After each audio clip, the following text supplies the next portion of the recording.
Greetings, fellow tarot travelers, tripping through the tetrahedral triptych I will lay before you as the cards of this day. I'm Tarot Torch, and today we will be talking about the Kurds. I'm sure you've heard about them on the news, but who are they? Everyone knows they're involved somehow in the Middle East. Well, the Kurdish people are an Iranian migratory ethnic group, most probably the descendants of the ancient Median Empire and civilization of Persia, known as Medes, currently inhabiting a contiguous area of permanent settlements spanning southeastern Turkey, northwestern Iran, northern Iraq, and northern Syria. The Kurds are not only ethnically Iranian, but also are culturally, historically, and linguistically classified as belonging to the Iranian people. Globally, the Kurds are estimated to number anywhere from a low 30 million to possibly as high as 45 million by the Kurdish Institute of Paris 2017 estimate.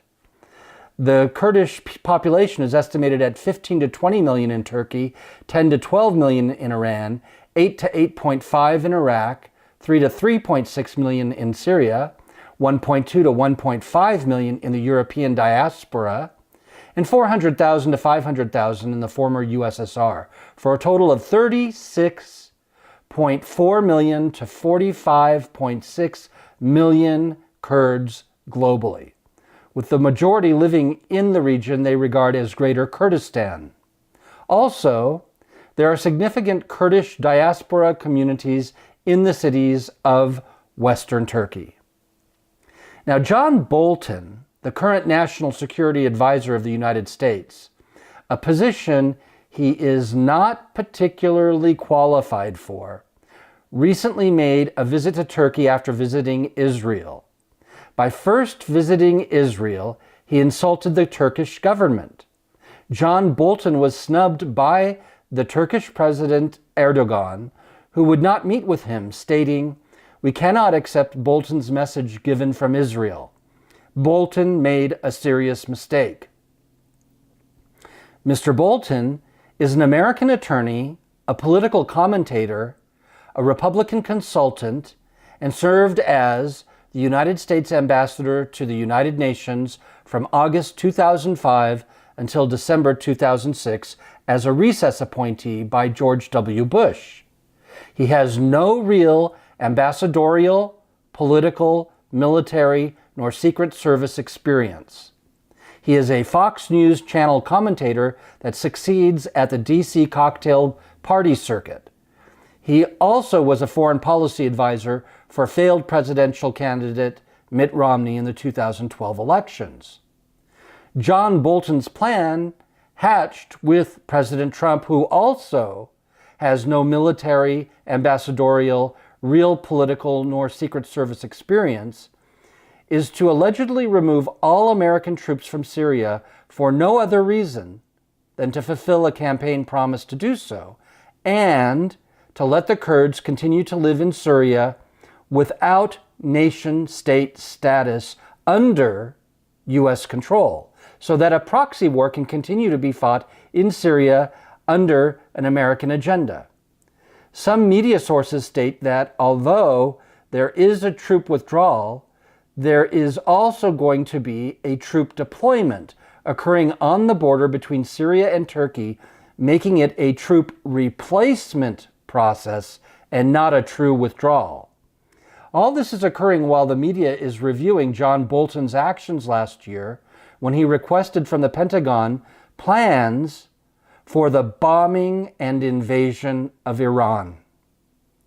This current plan to withdraw troops from Syria or for troop replacements, always favoring the Kurds over Ankara, Turkey, is what is infuriating President Erdogan of Turkey, Washington, D.C., and the world community of nations because it lacks clarity and any integrity. Mike Pompeo usually does damage control on Trump's unclear and reactive planning.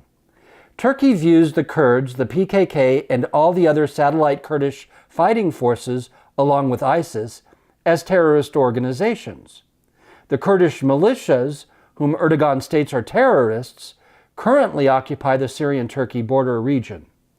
Turkey is proposing a buffer zone between Syria and Turkey, but it infuriates Erdogan if America leaves Syria, such that his indignation can justify an attack on the Kurds. And it infuriates Turkey if America stays, because that stops Turkish plans for a Kurdish military annihilation. The buffer zone idea is negotiable, and certainly Turkey would like Syria to provide the geographic region for it. But Syria does not want to comply. And so the Syrian people then have their response. The Syrian people view the Kurds as a colonizing Iranian group, not unlike Hezbollah in Lebanon, and would like their country back from these Iranian invaders and settlers. Erdogan has published interviews in the New York Times to his people and to Bolton's face that this will not do, and Turkey may invade northeast Syria and fight the Kurds irrespective of Bolton's plans unilaterally. Trump wants a complete exit out of Syria, but it is Bolton who is seeking to bolster a new proxy war through the Kurds, or, as Israel may be suggesting, troop replacement against Turkey's wishes, who is a fellow NATO member. This action by Bolton is pushing Turkey away from America and into an alliance with Russia, countering NATO's intentions. Turkey has strong alliances with Qatar and other Muslim Middle East nations. None of these concerns just mentioned listed reveals other minor regional concerns like the CIA private contractors, mercenaries, foreign fighters, oil interests, weapon sales or weapon testings, and a rising caliphate. Will Turkey leave NATO? Will Turkey genocide the Kurds like the Armenians were allegedly genocided? Will Bolton's plan end up bringing America back to Syria, or worse yet, into a major conflict with Russia, Turkey, and Iran? Will the Kurds migrate back to Iran? Will the Kurds survive as pawns in this game of proxy wars? Will the map of this region be redrawn as Sunnistan and Shiistan, which has been suggested? Will we see a world war starting from this diplomatic blunder? Will Turkey align with Moscow? Well, these are a lot of unanswerable questions. And when we have unanswerable questions, we can go to the cards and find a response. Now, unfortunately, I don't own a Kurdistan deck.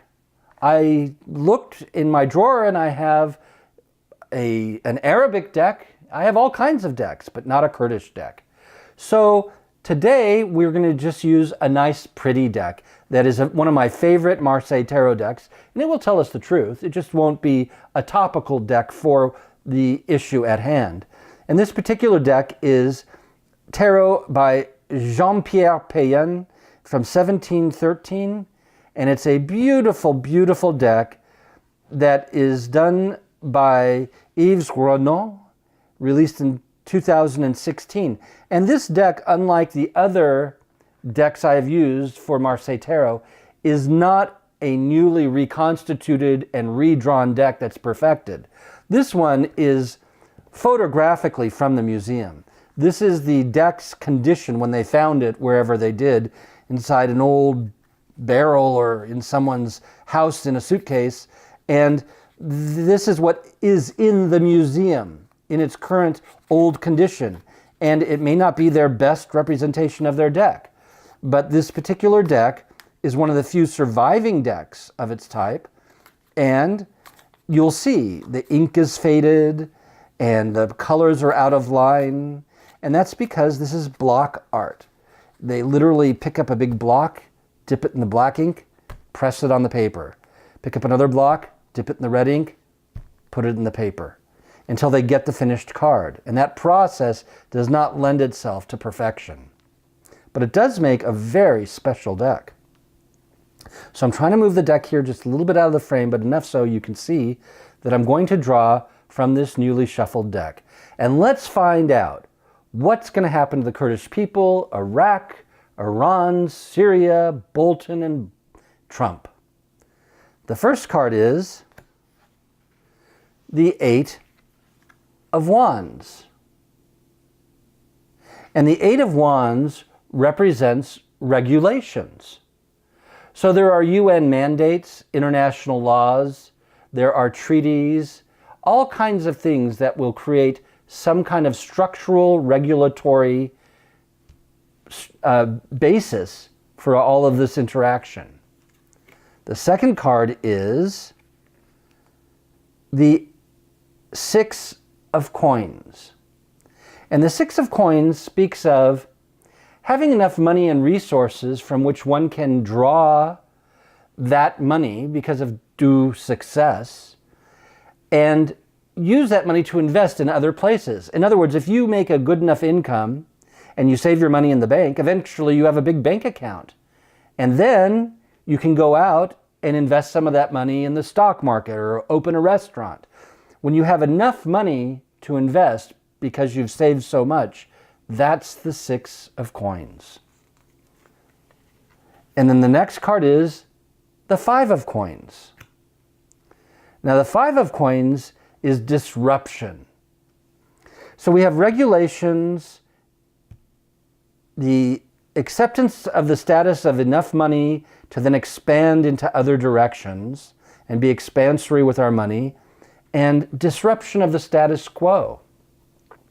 Well, I think the cards are very self-evident in this particular case, that in the past we've been obedient and following our treaties and following the geographic boundaries, and we've grown in wealth with oil money. Russia's grown in wealth with oil money. The Kurds have more guns. The Turks have more guns. Oh my gosh, you should all Google Erdogan's palace that he built. Phenomenal piece of architecture. Costs so much money. One of the most beautiful Capitol buildings in the world. And so everybody's wealthy, everybody's been obedient, and now it's time to blow each other up. It seems like this is what the cards are saying. Well, I think this disruption card is key and pivotal for our understandings. What kind of disruption are we talking about? We're talking about disruption of the status quo, the Four of Coins, and that's what the Four of Coins represents. That means the system as it exists. And we'll give it one more. The Queen of Coins. And so what we have here is a money-making prospect.